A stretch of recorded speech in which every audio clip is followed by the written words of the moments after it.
están al servicio, digamos, serían parte de lo que sería la inteligencia artificial. Es decir, el Deep Learning y el Machine Learning son las formas que utiliza la inteligencia artificial para poder desarrollar lo que hace, ¿no? Es decir, los trabajos o las competencias para las que han sido diseñadas. En Deep Learning estamos hablando más de modelado que en Machine Learning, porque ya hay una noción mucho más específica, pero se habla de modelos de IA en este caso. En esto, lo que me interesa que tengamos en claro es una diferencia o más bien la analogía o la metáfora del computador que nuevamente vuelve a aparecer en el funcionamiento del cerebro humano como la base estructural de una propuesta que se va a extender a la programación. Entonces, eso es lo importante que tenemos que rescatar. Y en base a la comprensión de lo que está haciendo la máquina con respecto del aprendizaje, ahora tenemos que ver justamente el proceso de vincula lo educativo o la parte de educación acá. Es decir, ya después de tener el contexto básico de qué es la IA, más o menos cómo aprende la IA y entender básicamente cómo está funcionando, lo que ahora nos toca ver es en educación cómo se aproxima la educación a la IA o la IA cómo se aproxima a la educación.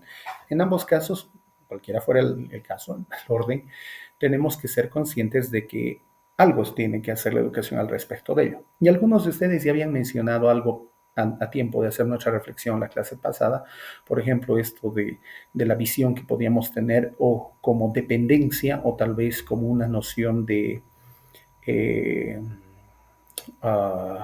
de tomar un asistente, habíamos dicho, ¿no? Que es una visión un poco más de dirección, que te pone todavía en un rol no tan subyacente, ¿no? No tan subyugado a la noción del otro, es decir, de la máquina. Pero ese es un importante punto para analizar que después también tendríamos que mencionar con la parte educativa, y lo han mencionado también algunos, ¿no? Es decir, algunas veces nos volvemos tan dependientes de la inteligencia artificial que ni siquiera decisiones muy simples podemos tomarlas por nosotros mismos, sino buscamos el apoyo de una base de datos que nos ayude a tomar una decisión. Les lanzo que algunos de mis estudiantes, por ejemplo, mencionan que buscan outfits en Google para saber qué se van a poner al día siguiente. Es decir, puede llegar a ser tanta la dependencia o confiar tanto en esa información que al final todos nos termina poniendo hasta en una noción, ¿no? De dependencia, de que prácticamente es algo en lo que sin eso no podríamos vivir. Dicho eso, y a tiempo de empezar entonces nuestra reunión, quiero pedir un enorme favor, tal vez alguno de ustedes pueda colaborarme en ello. No sé si haya sido la casualidad o qué. La reunión de la clase pasada ha tenido el problema del recording, de la grabación de la clase. Ha salido con formato alterado, no se ha podido registrar y en la medida de ello no se ha podido subir a la plataforma. Mil disculpas a todos por ello, pero ya no quiero cometer error en eso y por ende requiero un soporte, es decir, una segunda base de datos al respecto que me permita hacerlo, que les había consultado si alguno tenía la posibilidad. Entonces, no sé si alguien podría colaborarnos en esta clase con hacer la grabación del día de hoy y ponerse de acuerdo conmigo para poder subir esta a la plataforma después y tener ambos por si alguno se perdiera y después elegir uno de ellos y subir a la plataforma la base de datos que tenemos, ¿no? Para marcar que tenemos la clase del día de hoy. ¿Alguien está en posibilidades de hacer grabación de la pantalla? OBS, no sé, alguno de otros. ¿Alguno? No se peleen. Yelmar, por favor, ¿podrías tú colaborarnos entonces en esta oportunidad? Sí, yo puedo grabar la clase, no hay problema. Muchísimas gracias, Yelmar. Por favor, después de la conclusión del encuentro, por favor, comunícate un momento conmigo para que te pase el enlace del Drive, para que puedas subirle ahí y no sea, bueno, no haya ningún otro problema para hacer el envío y del Drive mismo pueda compartir a otras plataformas como estábamos haciendo, o si es que se puede, también permitirles por la plataforma. Por favor, Yelmar, ese favor entonces te pido. Muchísimas gracias, Yelmar. Ya contado con tu ayuda y espero no nos falle también el recorder. Vamos a intentar iniciar entonces nuestro encuentro del día de hoy sobre las bases que hemos mencionado. Entonces, entendiendo la historia de la IA, algunos conceptos fundamentales Y entendiendo que estamos en un contexto de IA, lo que nos toca el día de hoy es ver cómo en este momento, o más bien en este contexto, la educación se enfrenta entonces a integrar a la inteligencia artificial. Y por ello entonces vamos a ver que la propuesta es una educación compleja. Hay que partir necesariamente de definir algunos procesos. Obviamente sé que muchos son de áreas que están vinculadas a las ciencias sociales y tal vez alguno que está en ciencias de la educación específicamente, pero pese a que tenemos un concepto de educación, es bueno tener algunas líneas generales que nos permitan definir la educación. Si bien hay educación formal, no formal y hay varios conceptos, tenemos que hablar siempre de algunos puntos que tienen en común cualquier definición que se presente.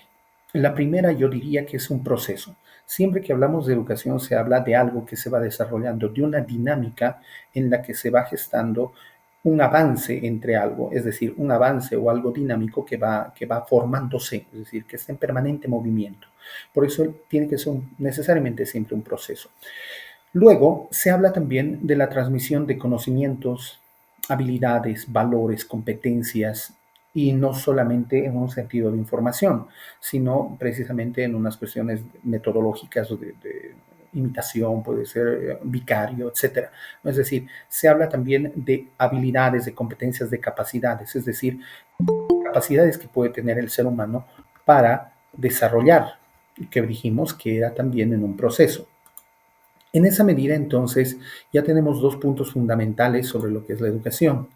Y por otro lado, hablamos de esto, ¿no? Modalidades y métodos, que ya tiene que ver esto con la metodología, es decir, con la forma en la que se hace ello. Es decir, un proceso de desarrollo de habilidades, competencias, conocimientos que se puede realizar de determinada manera o que tiene ciertas características particulares en esta dinámica que tiene como una única finalidad potenciar las capacidades individuales y sociales del ser humano. Básicamente podemos decir que estos elementos son los que tiene cualquier definición de educación. En algunas más palabras, en otras menos, desde una perspectiva diferente, es decir, pero siempre hablamos del desarrollo del ser humano. Podríamos hablar, y si quieren, de un desarrollo integral del ser humano, por ponerlo de una forma muy simple. Pero al hablar de ello, entonces estamos hablando de un proceso inherentemente humano que tiene que ir sobre el desarrollo de capacidades y también de habilidades, ¿no? Es decir, capacidades, habilidades, competencias, que ya van a entrar ustedes mucho más en ello de competencias posteriormente, y la diferencia también que tiene con otro tipo de denominaciones de lo que debe guiar la educación. Pero en esta línea de la educación, nosotros nos encontramos entonces de que al ser un proceso totalmente humano, la educación siempre ha tenido el punto en el que los alcances que tiene y la forma en la que se trabaja esto, por un lado, todos sabemos que hay educación en todas partes. Todos los seres humanos se están educando permanentemente. Sea formal o informalmente, tenemos siempre procesos educativos. Lo que más bien nos debe llamar la atención de esto es precisamente el hecho de que al ser un tema relativamente, digamos, abstracto o de alguna manera un tanto ambiguo en el sentido de cómo debe ser, porque en realidad no hay líneas, no hay recetas, no hay leyes, no hay normas con respecto a la educación, termina siendo algo en lo que cualquier persona con tres dedos de frente se pone a comentar. Y creo que eso es algo que los de ciencias de la educación y algunas otras personas que trabajan en el ámbito educativo siempre lamentan. Es decir, en el sentido de que todos tienen una opinión sobre lo que debe hacer la educación o de cómo debe ser la educación. Entonces, eso es algo que con mayor o menor criterio todos creen poder dar una idea al respecto, ¿no? Es decir, todos estamos haciendo ello. Precisamente, perdón, por esto mismo que les menciono, porque todos hacemos también un proceso educativo, porque la educación no es solamente la parte formal, sino también informal. Entonces, básicamente al ser un proceso netamente humano, es decir, vinculado a la esencia misma del ser humano, entonces es algo en lo que todos estamos trabajando en todo momento.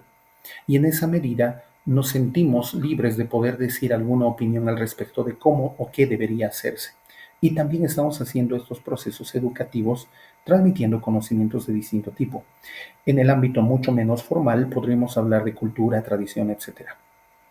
Esta línea es mucho más evidente cuando, por ejemplo, nosotros tenemos que hacer una mención popular de quién es educado.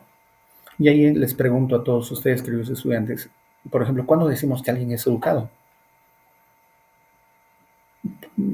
Popularmente o comúnmente, digamos, esta persona es educada. ¿Por qué decimos que o reconocemos que alguien es educada? Por ejemplo, nos dice cuando saluda Mariel. Sí, es precisamente alguien hace un saludo, entonces podemos decir que es educado. Cuando uno respeta normas, reglas generales de la sociedad, ¿no? Por ejemplo, como decía mi compañera, saludar, agradecer, el saber tratar bien a la gente y a todo lo que nos rodea en general. Muy bien, gracias María Adelina. Y entonces estamos hablando de que cumple con las normas y principios sociales que son establecidos y que de alguna manera han sido transmitidos hacia esa persona. Es decir, nosotros reconocemos la educación principalmente en alguien que asume las normas sociales. Esto, modales y conducta que nos dice Adriana, no tiene nada que ver con una noción de conocimientos necesariamente académicos o científicos. ¿No es cierto? Es decir, tiene valores, respeta, saluda. Muy bien, gracias, Yasmín. Es alguien que consideramos educado. Es decir, es más fácil reconocer este tipo de habilidades en el sentido de educación que incluso las de conocimiento y las científicas. Obviamente, también vamos a hacer un reconocimiento social de ellas, pero lo hacemos a partir de títulos y todas esas cosas que nosotros, por lo regular, reconocemos y en una parte formal, pero es menos evidente que esta parte, digamos, convencional o común o social. Es en esa medida que, por ejemplo, les decimos, ¿de dónde viene entonces esta persona educada? ¿Quién educa en ello? ¿O cómo se educa en ello? Y obviamente ahí vamos a encontrar que todas las instituciones sociales tienen que ver al respecto de ello y no solo la escuela, de esta de la que reconocemos como la mejor, ¿no? Es decir, o como, no sé si la más representativa, ¿no? Esta educación más representativa, que alguien esté educado porque puede representar las normas sociales. En esa misma línea reflexiva, lo que yo quiero comentarles al respecto de ello es que si estamos viendo que la educación tiene este carácter de ser una formación integral del ser humano, de intentar desarrollar integralmente al ser humano, muchas veces se ha hecho el criterio restrictivo de limitar esto del reconocimiento de habilidades y competencias solamente en la escuela, en el aspecto cognitivo y no el aspecto de habilidades, que eso también es un error, ¿no?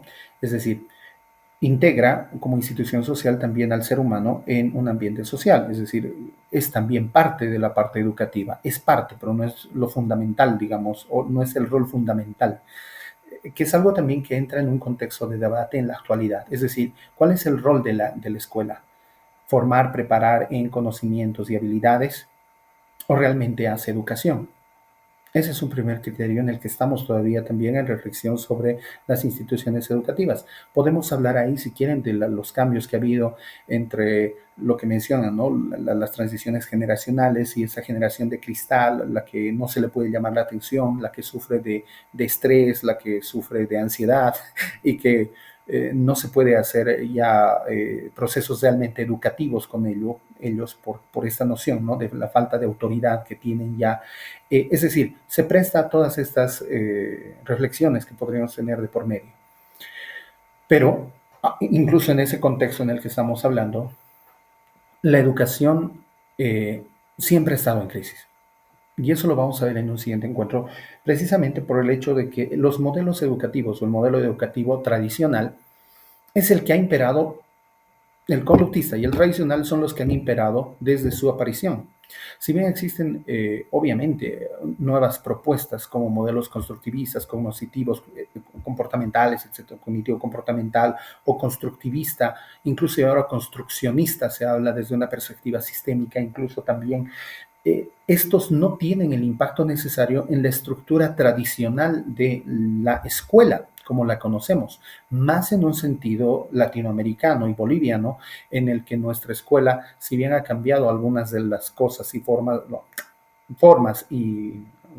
de hacer, actitudes y formas de hacer, diríamos, este cambio no resulta ser significativo. sigue teniendo las mismas características que ha tenido siempre en el uso de los recursos, de las técnicas y demás. Un elemento interesante al respecto de ello resulta ser la pandemia, cuando más bien rompe un paradigma de una educación tradicional a una educación tecnológica virtual que muy difícilmente se ha podido gestionar en sus inicios. Lo interesante de esto ha sido que obviamente se ha tenido que hacer la transición obligadamente, pero, y ahí viene la parte más reflexiva que tendríamos que tener nosotros, es si realmente esta educación ha servido como debía. Y ahora ustedes pueden ser más bien los que mejor hagan crítica de ello porque ustedes han sido parte de eso. Es decir, ¿ha tenido el impacto realmente educativo? ¿Por qué no lo ha tenido? ¿Es una educación que funciona o no funciona? ¿Por qué no funciona? ¿O por qué no puede funcionar en todos los ambientes? ¿Qué es lo que ha faltado? Y ahí les lanzo esto. Alguno podría ser radical y decir, no, es que la educación presencial no puede ser sustituida por una educación virtual. Pero aquí estamos nosotros encontrándonos martes y jueves en la noche sin vernos las caras como en la pandemia y intentando hacer esto de una educación virtual. Entonces, nuevamente, ¿qué es lo que tendríamos que hacer al respecto? Es nuevamente hacer posiciones reflexivas sobre precisamente esto. ¿Cuáles son los retos de la educación actualmente? Y en esa línea reflexiva es la que obviamente aparece ahora con más fuerza otro elemento de cambio, no solamente la tecnología de la información y comunicación, sino ahora aparece la IA para complejizar más aún este panorama que estamos mencionando. Por favor, le pido, estaba levantando la mano inicialmente antes de usted, Lady, había levantado la mano su compañera Mariel. Si podría entonces, Mariel, inicialmente compartirnos lo que quiere decir y después usted, Lady. Buenas noches, Magíster. Buenas noches, compañeros. Bueno, yo quería agregar sobre la educación virtual. Tiene razón, ¿no? Nosotros nos hemos adaptado, pero nosotros como adultos, tal vez en la edad primaria, le diría que incluso en la básica de kinder, primero, segundo, tercero, los niños no tienen, necesitan desarrollar esas capacidades humanas que solo las pueden generar interactuando con otros humanos. Ajá. Creo que particularmente, bueno, yo lo he vivido con mi hijo, justo le ha tocado primero, segundo y tercero básico virtual y prácticamente cuarto ha sido como empezar de nuevo, interactuar con los niños, empezar un nuevo deporte, porque ha sido una generación que ha empezado tarde los deportes. Entonces, pienso que la educación virtual, obviamente, se va a ir adaptando, va a ir progresando, pero sin duda la gran deficiencia es que no han podido comprender eh, los niveles, o sea, las edades, clasificar cómo enseñar por edades, adaptándose a la nueva tecnología, a la nueva opción en todo caso. Muchas gracias, Mariel. Y creo que más bien, por ejemplo, de lo que nos menciona es un tema interesante por ser incluso de experiencia propia, ¿no? Y ahí le diría, pero más bien, y ahí esta noción de lo virtual y la virtualidad. A mí me interesa mucho esto por la siguiente reflexión, Mariel, y no sé si más bien ahí viene. Eso dice, los niños necesitan, o sea, necesitan un encuentro social. Plenamente de acuerdo. Pero el encuentro social que tienen ahora, o sea, o que más bien los está preparando, no es un nuevo contexto de socialización. ¿A qué me voy? Por darle una idea, ahora después, y ahora me estoy viendo la transición que me hacía. Muy pronto, seguramente, su hijo, o hija, no me acuerdo si dijo hijo o hija, va a entrar ahora, hijo, gracias Mariel, ahora seguramente ella va a entrar en un proceso en el que va a entrar o ya tal vez tiene ya su dispositivo móvil.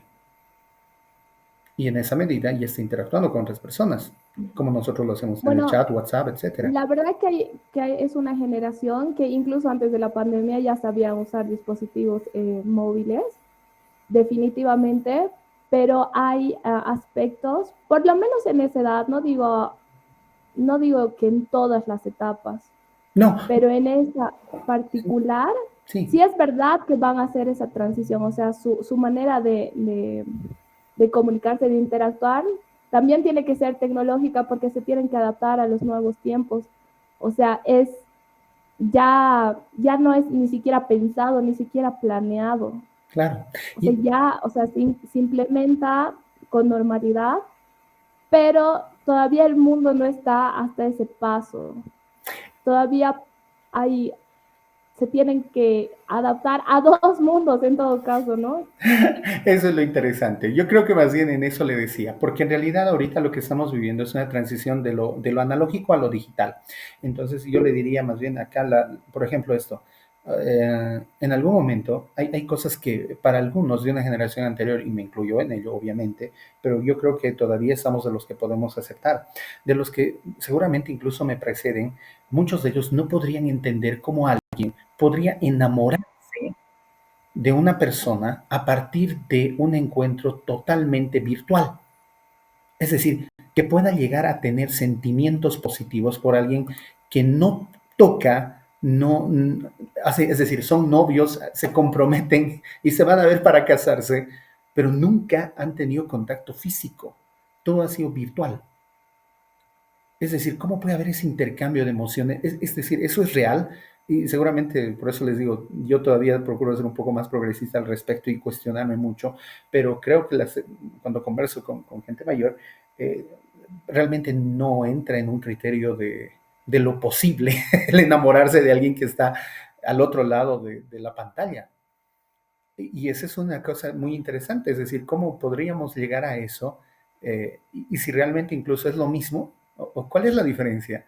Es decir, ¿estamos o no estamos? Por ejemplo, igual así, cuando empezó esto, les comento que el sitio donde trabajaba manejaba como presencial, decían, el encuentro con chat. Y ahí era muy chistoso porque al final de cuentas no es presencial, es decir, sería muy debatible. Y ahí entra el término que justamente se utiliza ahora, ¿no? Para esto de la virtualidad, que es sincrónico y asincrónico, que es mucho más, digamos, específico sobre ello, pero en algún momento decían presencial. Es decir, ¿estamos presencialmente o no están presencialmente aquí? Y es algo que la tecnología nos ha permitido precisamente ello. ¿Están o no están? Y es un tema que podríamos debatir también al respecto, en qué medida sí, en qué medida no. Lady, por favor, adelante. Buenas noches, Magíster, a todos los compañeros. Bueno, mi criterio un poquito para acoplar a lo que han mencionado anteriormente, ¿no? Creo que esto de la pandemia ha sido muy de golpe, ¿no? Para todos.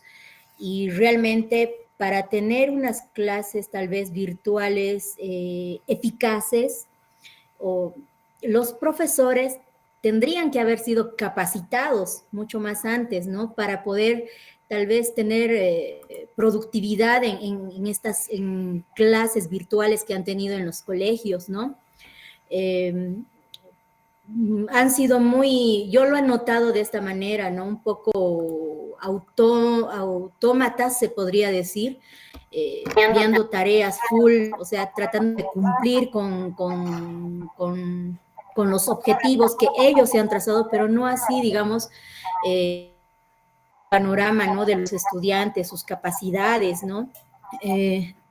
Por ejemplo, yo hice mi práctica en un colegio en el cual yo pedí al director general me permita acceder a los grupos de WhatsApp de los delegados, ¿no? Y abrí un curso que se llama, un grupo que se llama Recreo Virtual. Esto no con el afán de enseñar a los alumnos, sino el mismo hecho que dice su nombre, ¿no? Recreo Virtual. Entonces ahí accedían todos los alumnos que querían, ¿no? Inclusive tuve niños de Oruro, de Potosí, La Paz, que se acoplaron, digamos, a este grupo y hacíamos dinámicas, ¿no? Actividades virtuales y el objetivo era que los niños prácticamente se desestresen, tengan un lugar donde puedan conocer personas de otros lugares, ¿no? Y tener ese contacto, digamos, ¿no? Esa comunicación. Cuando volvimos a los colegios, yo vi la gran diferencia de los estudiantes con los que estuvieron dentro de mis actividades y los otros estudiantes que realmente les faltaba, ¿no? Lo que era habilidades sociales, ¿no? Y inclusive los mismos niños, ¿no? Decían, yo te conozco, ¿no? Al otro muchachito del otro paralelo, yo te conozco, hemos estado en el grupo de recreo virtual, así, ¿no? Tenía como 3 grupos y realmente, o sea, en lo particular para mí, o sea, ha producido, ¿no? Eso, Liz. Muchísimas gracias, Lady. Yo comparto con usted eso de las experiencias y de la preparación docente. La pregunta es quién prepara o cómo nos preparamos para eso. La verdad es que nos ha agarrado todo eso en curva y en particular a la masa amplia de personas que están en educación, que inclusive había mucha dificultad para ya entrar en la parte tecnológica y obviamente ha creado un conflicto. Pero eso muestra también el lento desarrollo que tienen las instituciones sociales frente a lo que está pasando en el ambiente social. Es decir, el desarrollo tecnológico nos está superando en el sentido de que nuestras instituciones de formación, preparación, están todavía muy limitadas para poder alcanzar este punto. Es decir, lo que me refiero es que la educación, que es el mecanismo que hace la transmisión de información y conocimiento, básicamente ya ha sido superada. Es decir, piénsenlas A. Y es algo que tal vez ya me animo a entrar ya sobre nuevamente lo que es la exposición de lo que estoy proponiéndoles, es que el rol del docente, por ejemplo, es el primero que tiene que renunciar como aquel que sabe o el que es la autoridad en la clase por mayor conocimiento. Ya no puede tener ese rol. Y me permito hacer eso inclusive como afirmación, inclusive a riesgo de ponerme también en algo en evidencia a mí, porque sé que mis colegas, y muchos de ellos, y ustedes los han debido conocer en la universidad, ya que alguien sepa más que el docente parece que está medio tonto, ¿no? Es decir, incluso el docente mismo se ofende por ello, pero es la verdad. Es decir, quien sabe más está acá. Lo tienen ahí a una pestaña, a un clic de distancia. Él sabe todo. Es el Internet. Tiene el conocimiento del mundo almacenado ahí. Y ahora todos tenemos acceso a él. Algo más interesante al respecto que les digo. Ha pasado algunos casos interesantes y he sido testigo de uno de ellos que me parece el más ejemplificador de este tema de la distancia y lo que más bien en posibilidades significaba. Han incorporadose unos niños que habían venido de España acá a Bolivia, porque la familia migró y volvió a Bolivia, pero ellos estaban matriculados en España. Y durante el primer trimestre, el primer semestre, porque ellos inician recién a medio año, y en la pandemia inicia, estábamos ya en reclusión más o menos ya desde marzo, por ahí, ellos seguían inscritos en su anterior colegio, en España. Entonces ellos podían pasar las clases con los niños de España y seguir pasando las clases en ese colegio. Es decir, ¿qué posibilidades nos habla educativas esto de la educación a distancia? En educación, wow, o sea, estamos que podríamos pasar donde quisiéramos. Es decir, yo ahora puedo inscribirme y ahí viene la parte, muchos tal vez de ustedes también han tenido esa oportunidad. Cursos en Israel había para docentes, cursos a lugares que nunca hubiera pensado ir, por eso había uno en Turquía, tengo un certificado de Israel que me mandó virtual. Es decir, ha abierto una posibilidad muy amplia del conocimiento. Eso de la globalización se sintió mucho más que antes. Entonces también ha habido estos elementos en que vemos que la sociedad está precisamente, nuevamente les digo, yendo muy despacio en comparación de lo rápido que está yendo la tecnología. Creo que ese es digamos, la conclusión a la que me gustaría que más o menos todos pudiésemos reflexionar al respecto o alrededor. María Eugenia, inicialmente Ricardo y por último Meidi, por favor, antes de continuar y volver a nuestro avance. Buenas noches, magíster, buenas noches, compañeros. Yo quisiera un poquito, tal vez, enfatizar en lo que acaba de decir usted, ¿no? Sí, evidentemente, durante la pandemia todos hemos sido encontrados, como diríamos, en curva. Sin embargo, en educación regular, educación superior, en cuanto a lo que se viene a referir desde institutos que son estatales y normales, como también educación regular, que significa secundaria, primaria, todos los fiscales, el gobierno ya tenía, ¿no? O sea, se ha trabajado desde el 2014, desde el 2010 con la 070 que se ha ido implementando. pero que tal vez no hemos hecho énfasis o los gestores educativos en cada unidad educativa no han hecho énfasis de que se venía esto de la virtualidad. Se ha ido capacitando a los maestros y se tiene programas, cursos que desde el 2010 ha ido capacitándose a cada maestro. Entonces, si cada maestro hubiera tomado, digamos, ¿no? Los cursos virtuales y las capacitaciones tecnológicas que se tenía para maestros preparados con programas, tal vez no nos hubiera hallado en curva, especialmente en educación regular y superior que lo que le he indicado normales. Esto se ha hecho a través de UNEFCO. Es el único ente actualmente que puede dar cursos a los maestros que trabajan en educación regular.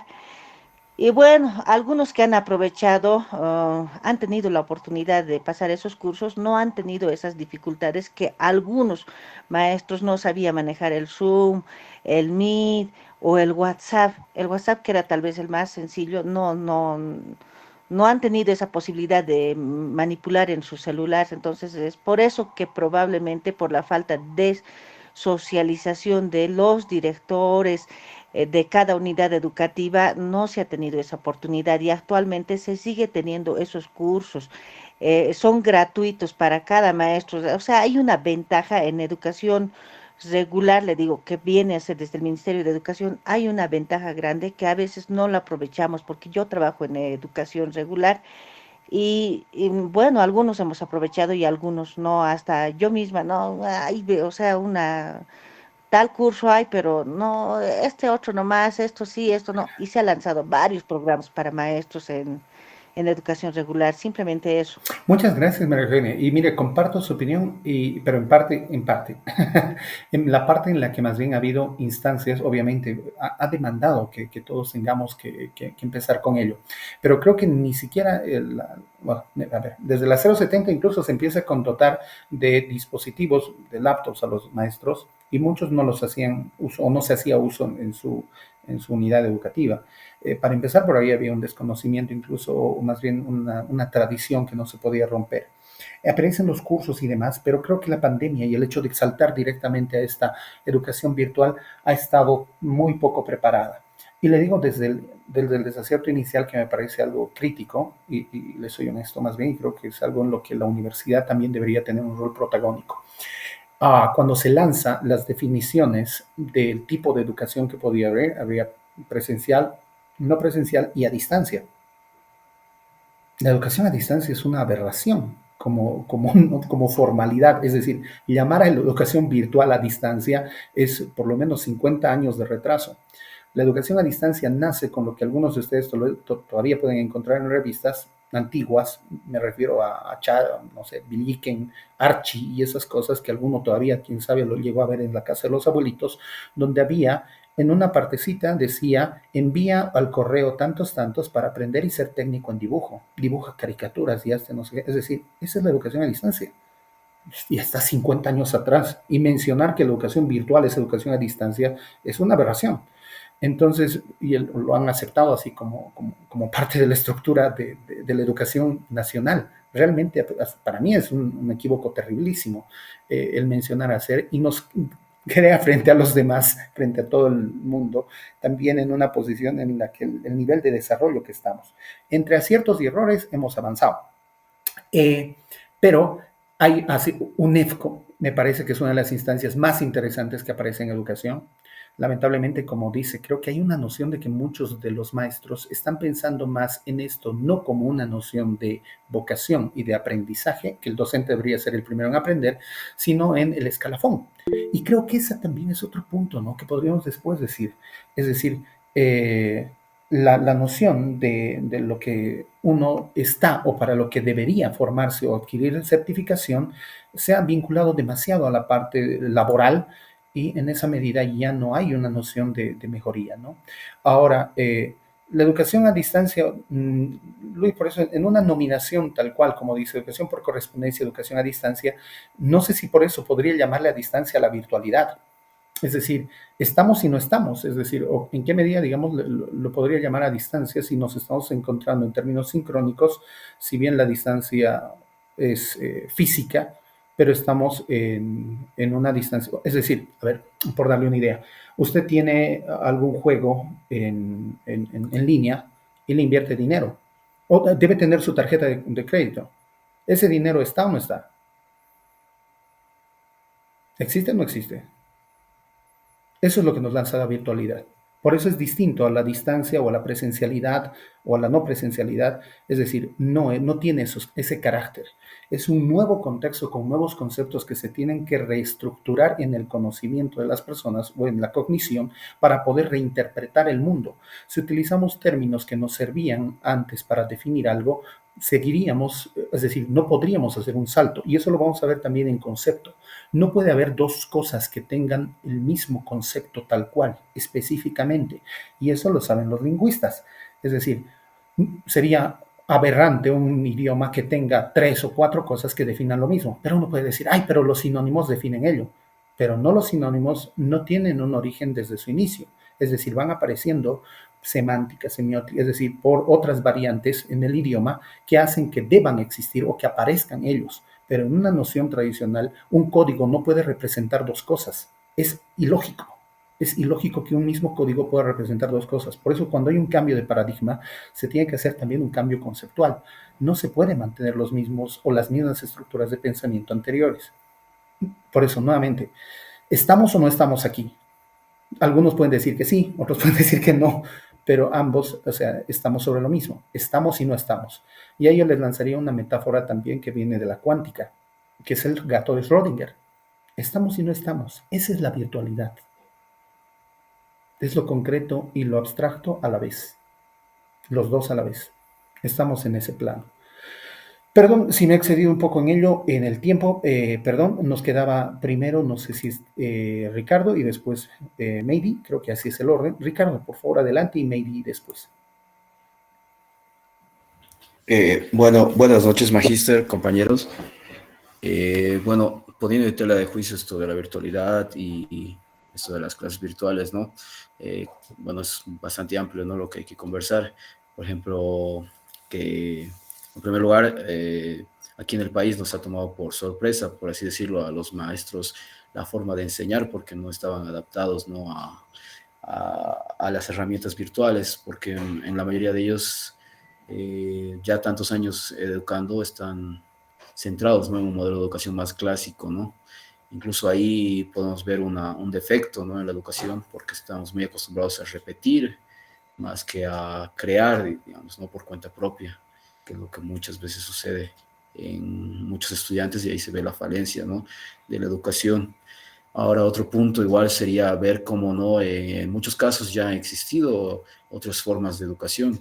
En otros países existe la educación por correspondencia, ¿no? Cuando ni siquiera había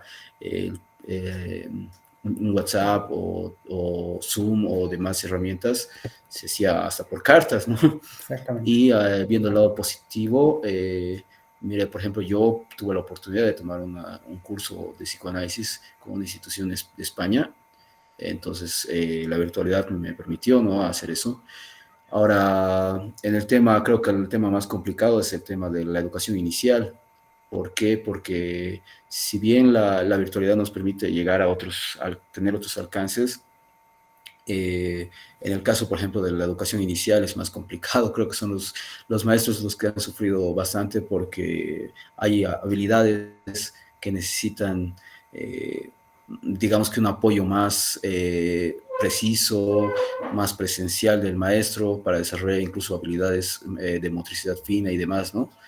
Y creo que quizás mi punto de vista sería más que todo que la educación escolar, la virtualidad sí puede ser un apoyo, pero no debe ser primordial, porque es donde desarrollan habilidades principales y también factores humanos, ¿no? Habilidades sociales y demás, que les permite crecer como personas.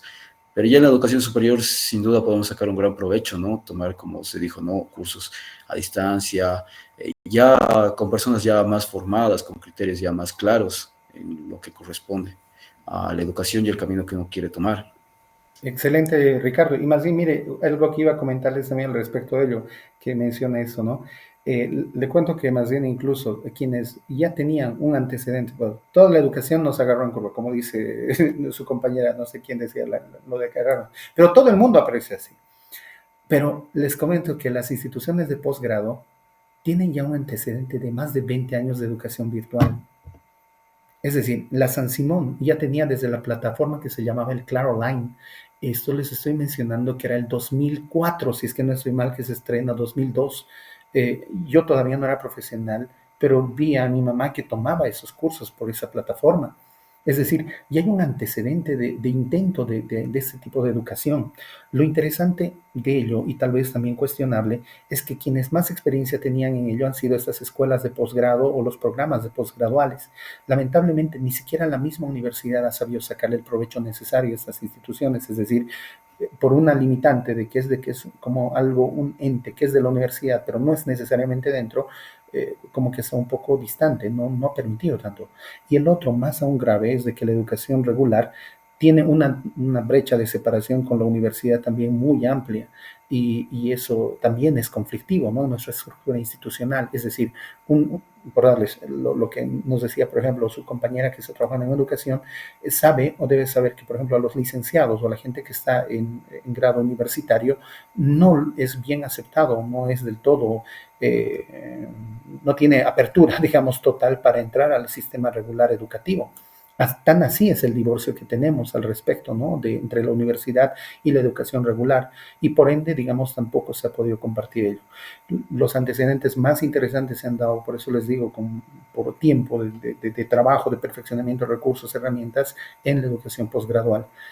Hubiera sido interesante que ellos guíen la línea de trabajo en la educación regular y en la educación universitaria en el momento de pandemia, pero creo que han sido las instancias muy solitarias las que han empezado a resolver ello, obviamente con ciertas excepciones, pero todos hemos intentado ver cómo salir de ello. Pero nos muestra eso evidentemente, nuevamente lo que les decía, la tecnología avanza y a veces, lamentablemente, no espera que nuestra sociedad se prepare para ello o que hagamos pasos tranquilos hasta alcanzar ello, sino nos sorprende de entrada con un nuevo ambiente, un nuevo contexto al cual debemos intentar adaptarnos e integrarnos. Y eso también es muy conflictivo.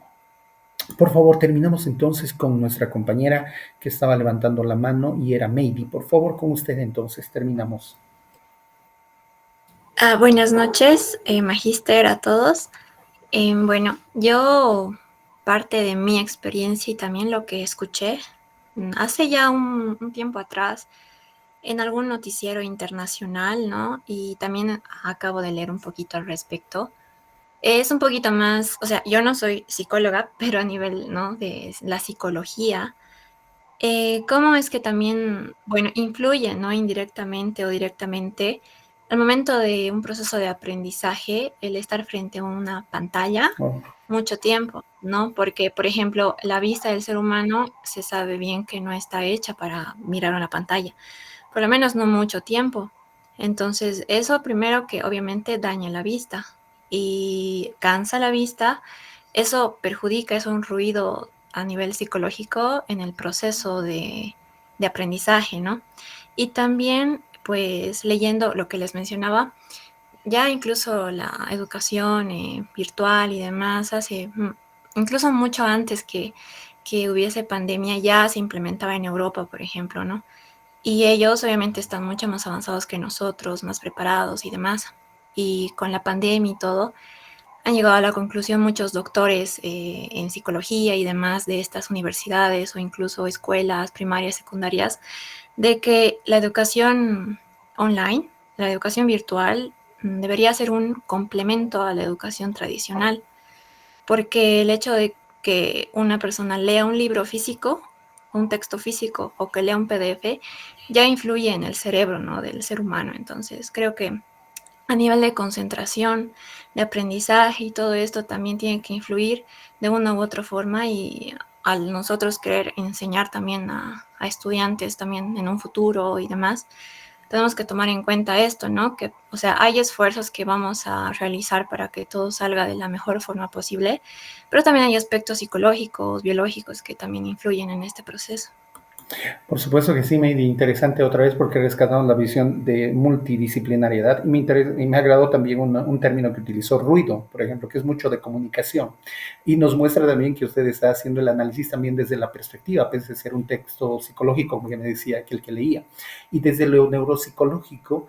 Hay también videos interesantes que muestran cómo se ve el cerebro de un niño, cómo se iluminan las áreas del cerebro de un niño cuando está frente a un espejo, que como cuando está jugando. Es muy interesante ello, busquen en cualquier plataforma, van a poder encontrar de esas de video, algunos de estos videos que muestran esta noción. Es muy interesante en ese sentido. Y yo lo que les propongo con esta reflexión que hemos hecho sobre la pandemia, que miren que ya es algo que ya hemos dejado atrás aparentemente, pero que nos ha mostrado o ha desnudado ciertos vacíos y ciertas carencias en la educación para intentar atender a la tecnología y a los nuevos desafíos que nos presenta.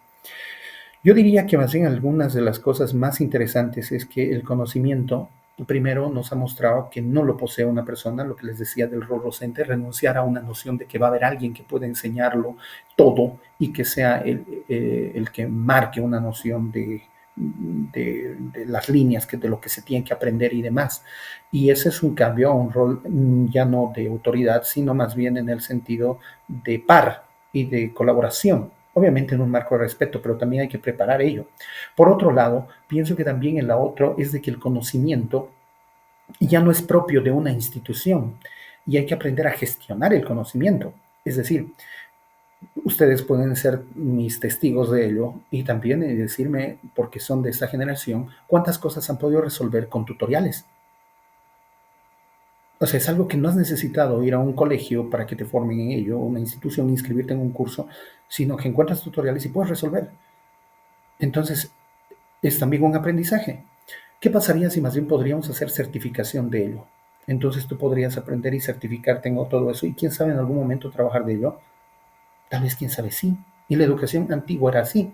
Uno aprendía, qué sé yo, herrería, sastrería, porque iba a un sastre y le enseñaba a hacer un trajecito y después decía, puedo empezar a hacer sastre y empezaba, ejercitaba y después era sastre.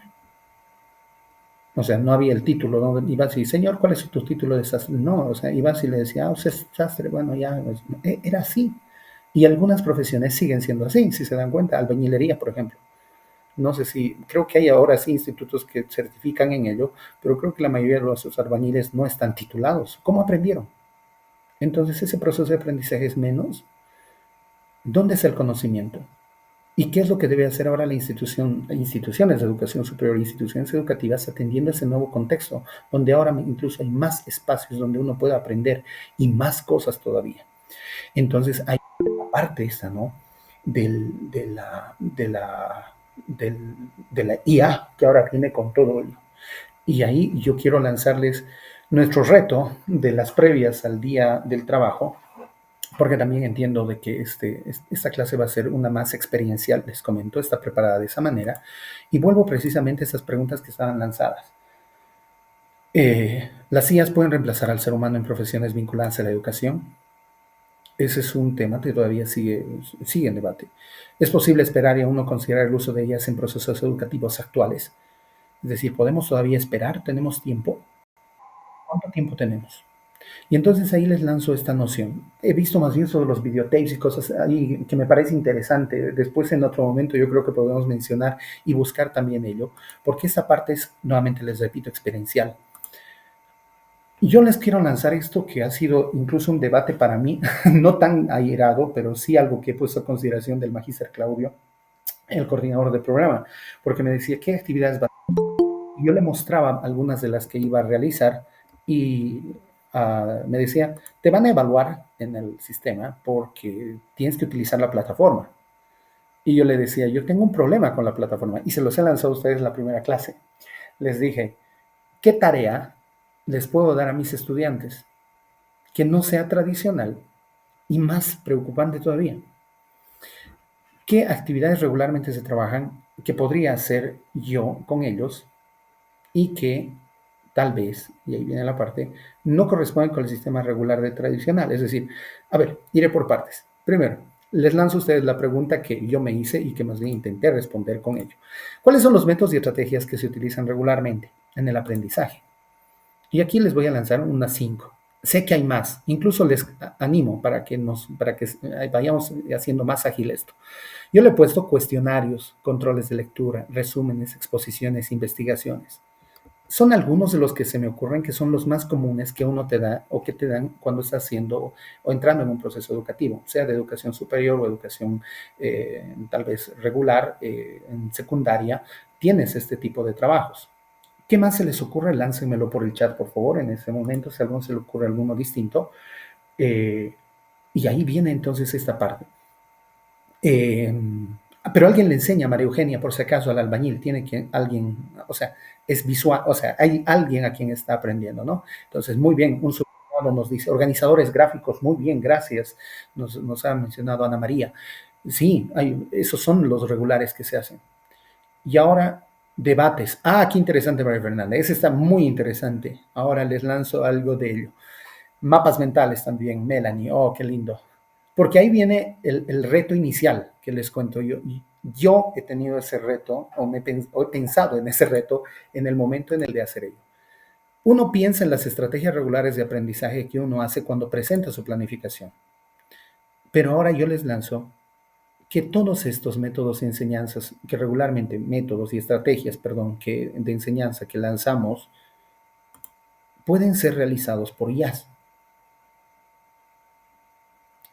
¿Cómo es eso?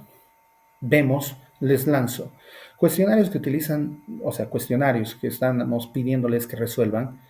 Hay varios de estos, es decir, los principales de generativas, de inteligencias artificiales generativas, trabajan sobre el lenguaje natural y pueden reconocer esto sobre la base de datos del Internet. Los controles de lectura pueden ser fácilmente resueltos o con una base de datos basada en PDFs. Es decir, le das una lectura y entras en un PDF, un Machine Learning que analiza esto y lo convierte en lenguaje natural y te puede hacer preguntas, cuestionarios, resúmenes sobre un documento. Lo mismo acá en los resúmenes, hay algunos más especializados en ello que en los PDFs que te pueden hacer igual resúmenes, y estos les cuento que están desactualizados todavía porque en realidad datan de el año pasado. No, ni siquiera inicios de año, febrero fue que actualizamos esto. Exposiciones. Para hacer las exposiciones, nuestros mapas conceptuales, todo eso que decíamos, o presentaciones, está Canva, Gamma App, Tome App, que son inteligencias artificiales que realizan ello. Y en investigaciones, algunas que trabajan sobre bases de datos y hacen también procesos comparativos entre coherencia de resultados, igual basado en el Deep Learning, Machine Learning.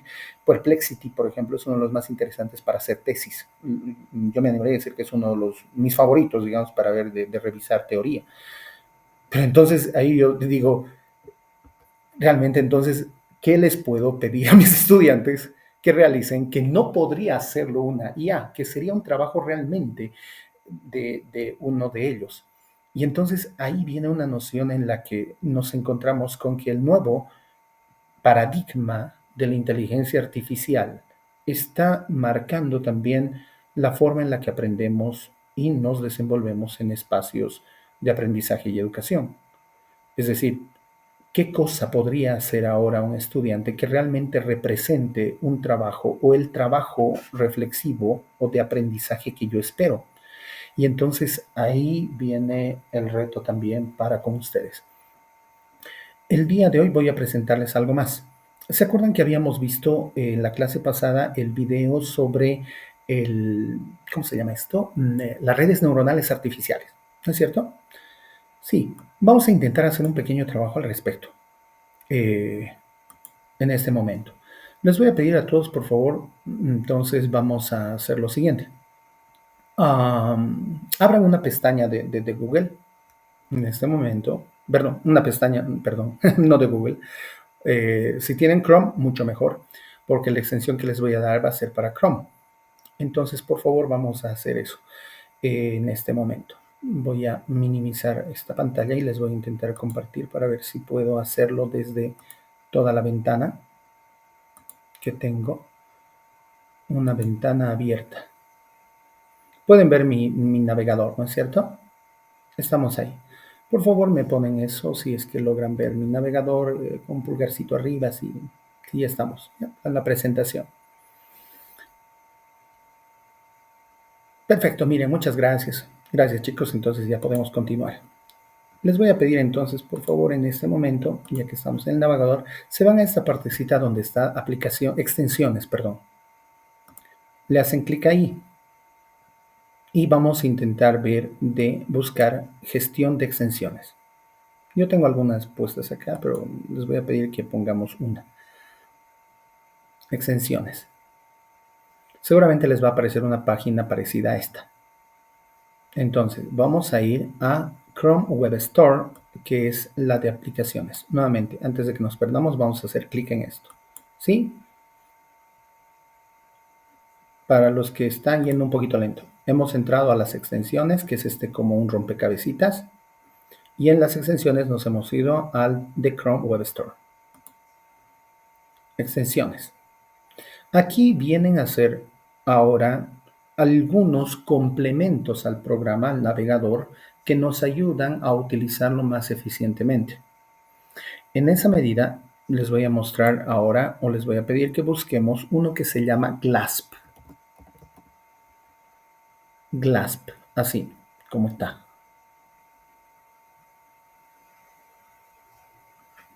Ahora sí, estamos en esa página. Por favor, me corroboran con el pulgar arriba.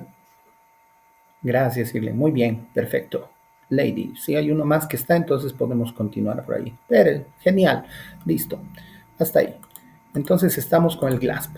Por favor, este primero que está acá, el que tiene Summary y Classroom, ese es el que vamos a instalar.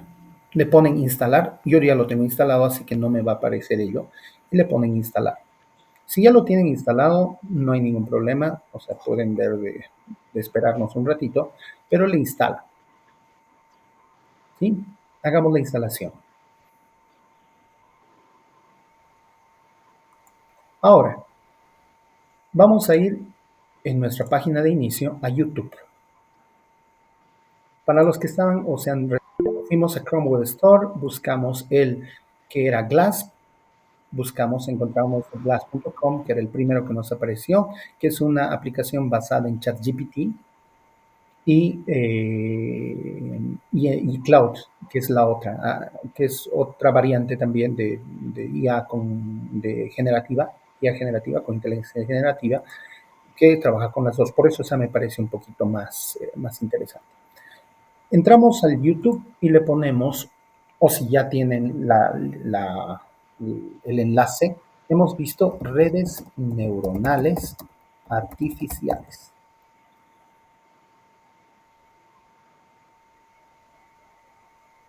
Y obviamente nos aparece el video que hemos presentado la clase pasada, que era este. Ubiquen por favor el video y le ponen play. O le ponen, perdón, abrir.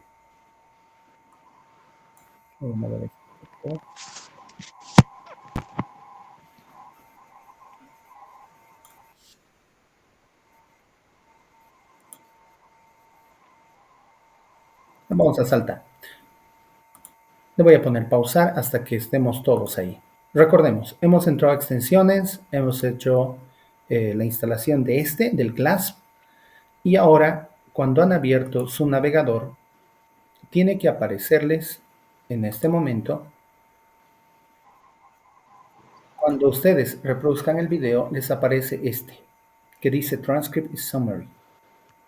¿Estamos ahí? Por favor, me confirman. ¿Sí? Por favor, pulgarcito arriba si ya les apareció Transcript Summary. Perfecto. Muy bien, gracias. Muy bien, Irlene, gracias. Entonces, por favor, les voy a pedir que entonces hagamos clic en ese punto, en este botón.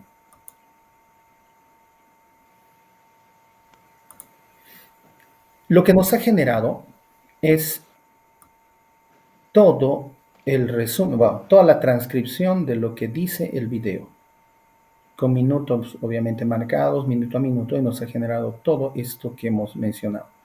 Es decir, ahorita ya tenemos, digamos, transcrito todo el video. Ahora, les voy a pedir que hagamos el proceso siguiente. Vamos a terminar de hacer todo el proceso, ¿sí? Para después ponernos a ver de algunas reflexiones al respecto. Podemos marcar esto como regularmente hacemos con cualquier documento en texto. Y vamos a hacer dos cosas. Uno, para tener nuestro documento original, por si necesitamos revisarlo, yo les sugiero lo pasemos a un documento en Word para que vean solamente que es básicamente accesible a hacer esto. Podemos lanzar, incluso aparece también lo del enlace para que podamos volver en algún momento, pero se puede transcribir a cualquier documento de texto, ahora que lo tenemos en este formato. Estoy compartiéndoles esto. No les estoy compartiendo mi pantalla, así que no han visto lo que he cambiado a Word. Mil disculpas. Volveremos sobre ello. Se puede cambiar a Word, pero ya lo tengo en Word. Ahora vamos a salir de esas nuestras extensiones porque no vamos a trabajar sobre ellas, sino vamos a abrir otra IA que tal vez no es tan común o convencional, pero podrían utilizar cualquiera que quisieran. Yo voy a escoger Gemini en este momento, que es la del Google, la que es la IA de Gemini, que trabaja también con ChatGPT, pero es propia de este navegador o de esta empresa. Gemini es la misma, digamos, cumple las mismas funciones de cualquier IA generativa. Puedes charlar en lenguaje natural y demás. Entonces, saludo, ¿en qué puedo ayudarte? Aquí lo que tengo que hacer es pedirle una prompt. Entonces, yo con el video lo que quiero hacer es realizar una presentación. Es decir, quiero realizar una presentación en diapositivas que me permita resumir el texto anterior. Entonces, yo tengo que ser lo más claro posible en esto. Vamos a trabajar posteriormente en las prompts, pero ahora le vamos a poner una lo más básica posible para intentar lograr el resultado. Entonces, le voy a saludar, aunque no es necesario. Deseo o requiero que realices un resumen en diapositivas para la presentación del siguiente texto. Le puedo dar aquí especificaciones mayores, número de diapositivas, para qué público está definido, qué quiero, es decir, varias otras prompts que tendría que darle para que genere. Pero como ese es un ejercicio de ejemplo, vamos a utilizar solamente estas, que va a terminar siendo una instrucción muy básica, y le pongo copiar el texto. Y en ese momento, después de que ya copió el texto, porque la instrucción es esa, le digo, en base al texto siguiente, bueno, requiero que realice un resumen de video para el siguiente texto. Alguna vez te has preguntado y le he puesto 2 puntos. Le pongo entonces que haga la generación. ¿Estamos hasta ahí? ¿Cómo vamos? Por favor, pulgar arriba si has llegado a esa parte. ¿Cómo estamos? Me interesa. Pulgar arriba, ya estamos generando diapositivas. Lady, ¿qué pasó? Me quedé en buscar esto de el Gemini Google. Ya. Entonces es una cuestión de que espere nomás. Vaya atendiendo, Lady, después le va a poner la prompt que hemos dicho, o sea, que le dice que realice unas diapositivas, Ok. Perfecto. Cuando ya esté en eso, volvemos a conversar con usted si ha logrado. Ya varios están con las diapositivas, creo. No sé, sí, ya estamos. Ya nos ha generado. No sé si son iguales o parecidas o no sé, por aquí tiene que estar. ¿Qué son las redes neuronales? Diapositiva 1, diapositiva 2, Muy bien, entonces ya nos ha generado. En el caso mío me ha generado 10 que son las que incluso hay una conclusión y después 10. Pero dice, me gusta, compártete con comentario en los años atrás, la décima, entonces no me interesa eso. Lo que voy a hacer a continuación es preparar mi presentación, precisamente lo que decíamos. Entonces, para ello, voy a buscar ahora Canva, que muchos de ustedes seguramente están familiarizados con Canva, que es obviamente una página que trabaja generando presentaciones o es un editor de imágenes amplio, es decir, es una base amplia de trabajo en imágenes, texto y imágenes, que permite hacer varias acciones. Lo que yo le voy a pedir en ese momento a Canva es trabajar con una parte de la aplicación de Canva que realiza presentaciones a partir de texto. Entro acá a Magic Studio y en Magic Studio estaba habilitada antes la generación de presentaciones directamente por nombre. Es decir, ponías simplemente la descripción y te generaba directamente una presentación, es decir, ponías el nombre de lo que querías y te generaba directamente. Hay otras aplicaciones que lo hacen así como Tome, etcétera, pero hay menos participación del usuario para control. Eh, Obviamente tienes que descargar y trabajar sobre ello, pero a tiempo de la producción es menos participación. En este caso yo voy a entrar acá a Magic Write. ¿Estamos ahí en Magic Write? Por favor me confirman nuevamente, le hago clic y con el pulgar me van confirmando que estamos con el Magic Write. Sí, Magic Write, gracias Jasmine, genial. ¿Dónde están los demás, Ricardo, María Eugenia, María? Ya estamos en Magic Write. Heinar también, muy bien, perfecto. Ah, genial, ya estamos, perfecto. Ahora sí, avancemos. Magic Write. Acá nos da la instrucción, básicamente nos dice que puede ser un asistente para crear una presentación. Nosotros lo que vamos a hacer ahora es empezar a utilizar Magic Write. Nos va a generar una pestaña, una nueva pestaña, en la que nos va a pedir que nosotros incorporemos cierta información que requerimos o la que nosotros queremos que aparezca en nuestra diapositiva. Entonces, cuando nosotros abrimos este Magic Write, nos abre un nuevo documento. Y aquí lo que vamos a hacer entonces es irnos a, obviamente hay un formato que se sigue acá, pero la más de las veces va a reconocer este tipo de formato que le vamos a presentar. Y nosotros copiamos lo que nos ha generado el Gemini sobre las redes neuronales, hacemos control C y volvemos a la página del Magic Write. Entonces, no le vamos a pedir un ejemplo, sino vamos a ir directamente a copiarle esta parte. Si después ustedes gustan y pueden trabajar, entonces van a, o sea, si tienen tiempo para ver después ello y quieren familiarizarse más en la medida en la que necesiten, le pueden dar ese tiempo necesario. Lo interesante de ello es de que tiene que estar una en negritas y los demás con puntos o como cuerpo de trabajo. Básicamente eso es lo que requiere. Entonces nosotros hemos copiado todas las diapositivas con lo que nos ha generado el Gemini, la IA, y hemos hecho el copy-paste. Hasta aquí, estamos entonces con nuestras diapositivas del Gemini y han logrado copiarle al Magic Write. Nuevamente, por favor, pulgar arriba, quienes ya lo hicieron. Gracias, Einar, genial. Muy bien. María Eugenia, súper. María Fernanda Uriarte, muy bien. Estamos entonces. Uno más y podemos ponerle ya a que convierta para que veamos si realmente es escritura mágica. Una más, ¿quién más? Ya estamos ahí. ¿Alguien más que nos diga? Para ir juntos descubriendo esto, los que estamos descubriendo y los que no, que nos están ayudando, también viendo de cómo podemos hacer el proceso en conjunto y colectivo. Le damos entonces, ahora sí, convertir. Cuando le damos convertir, nos va a sugerir aquí que hagamos obviamente también algunas variantes, es decir, las expectativas, comentarios.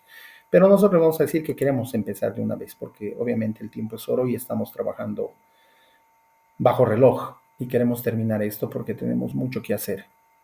Entonces, lo que hace la IA es generarnos las diapositivas necesarias o las que podría sugerir en plantillas estructuradas ya con la información que le hemos dado.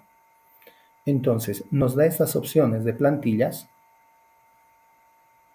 que obviamente todavía acá está solo la información asignada. Entonces, aquí tenemos varias plantillas de las cuales nosotros debemos seleccionar aquella que nos parezca la más interesante o la que mejor se adapta a nuestro trabajo. A ver, veré esta. Por el tipo de presentación y por lo que planeo hacer después, probablemente esta sea de las que mejor me sirva. Entonces voy a crear, no, incluso esta creo que está un poco más clásica, que no tiene color y demás, y podría prestarse bien a ello. Sí, esta creo que podría ser. Entonces yo elijo esa. Ustedes pueden hacer con la que ustedes gusten.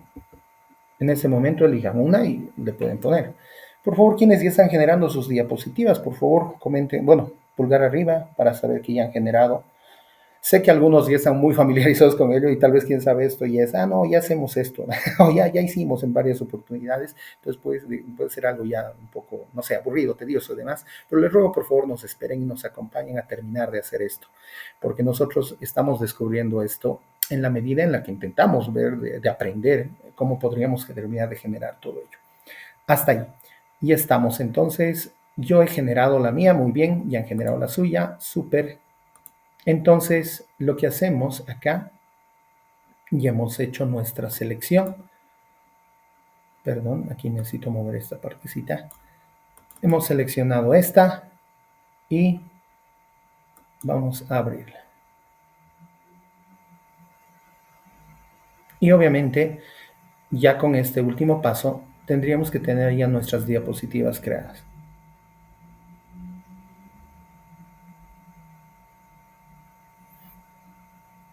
Listo. Ahora, dos opciones yo les lanzo. Si somos muy puristas, podemos trabajar en esta de una vez. Pero les comento que aquí se van a disparar como en todas ellas, y ahí viene la parte en la que puedo conversar tal vez con los que ya saben, se disparan miles de opciones. Por ejemplo, nosotros hemos hecho, por ejemplo, Gemini. Pudiésemos haber escogido, si quieren, podríamos haber escogido ChatGPT, podríamos haber escogido Bing o algún otro Copilot. Podríamos haber hecho cualquiera de las elecciones. Los resultados van a ser distintos, tal vez parecidos, pero también depende de nuestra prompt y cómo hemos entrenado a nuestra IA. Se disparan las posibilidades.